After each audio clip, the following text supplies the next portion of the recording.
Tears of the Kingdom.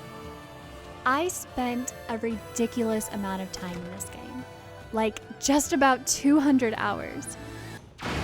Clearly I was having fun. No, but really, there was such an improvement from Breath of the Wild. Most of the problems I have with the game are things I can look past. But this isn't a video about all of the problems with Tears of the Kingdom. This is a video about a specific problem I have with Tears of the Kingdom. Zelda's story progression in an open world. We all know that Breath of the Wild brought Zelda into the open world. It blew our minds, let us climb anywhere, do almost anything. It did something the previous Zelda games had only hinted at. Want to go fight the big bad immediately? Go for it. And that's the great thing about open world games. Each player is going to have a different experience. Tears of the Kingdom promised this and so much more. It looked like we were getting a classic Legend of Zelda story. I was so excited. I mean, with this hype, how could you not be? From the very beginning, I desperately wanted to learn what had become of my old friends. No one more so than my beloved Zelda.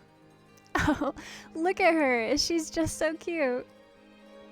So after I finished the Great Sky Island, I was on my way to Impa and determined to finish the Geoglyph side quest as soon as possible. I needed to know where Zelda was. You must find me.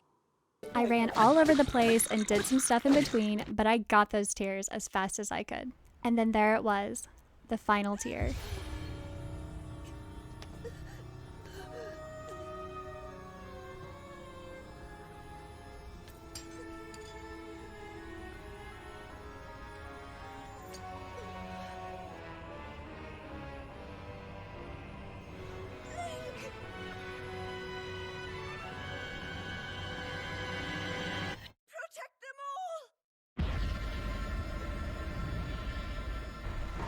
I was in shock.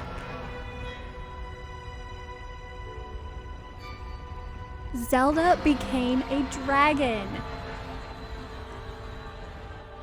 What?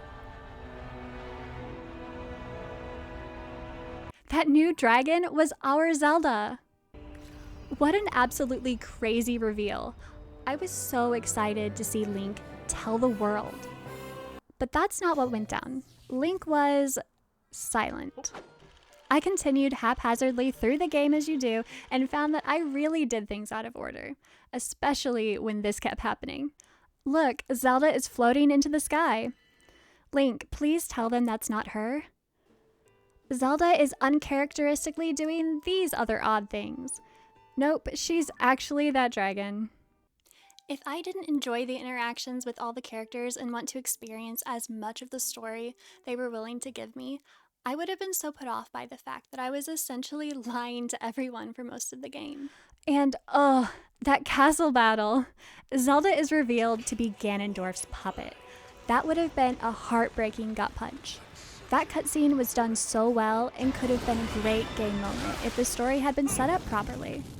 I wish the final tear had been hidden until after this battle. So, after going through all of that, I was pretty confident that I could just go anywhere and do anything in this game, because nothing would be tied to any sort of story progression. But I was wrong in the silliest of ways. Being that I regularly run past enemies to explore things, I didn't even notice this guy, so I didn't start this quest. So I wasn't told to defeat these enemy camps, which didn't make this pirate ship appear. No. I just went to this cave and tried to get the shrine because I thought I could play this game in any way I wanted to. So I spent a good hour trying my best to get to the shrine. I was really impressed with just how hard they were making it. And I did a similar thing in a Heber Mountain cave. I found the Leviathan bones, they snapped into place, I heard the sound, and nothing happened. I ran around trying to find what I was missing for longer than I cared to admit. Turns out I just didn't speak to the right NPC. Why couldn't Loon just appear at the cave entrance when you complete the Leviathan bones? Start the side quest right there, no time wasted, everyone's happy.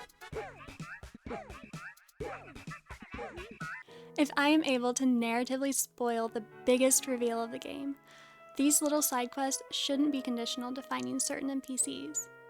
Modern Zelda games seem to only care about everyone having their own experiences and focusing on the problem-solving possibilities. This has made the narratives fall flat. They're very weak stories that don't have the same impact as past titles. Overall, I have to say I'm happy with how I played the game. I have some good memories. I just hope that in the future Zelda titles, they go back to having the story be the main focus. So, what was your experience with Tears of the Kingdom story progression? Did you run into the same frustrations, or are you happy with how you played the game? Let me know in the comments below. Thanks for taking the time to listen to me ramble on about this silly problem. It's been fun. And thanks to these wonderful guys for helping me get this video made. Go check out their channels.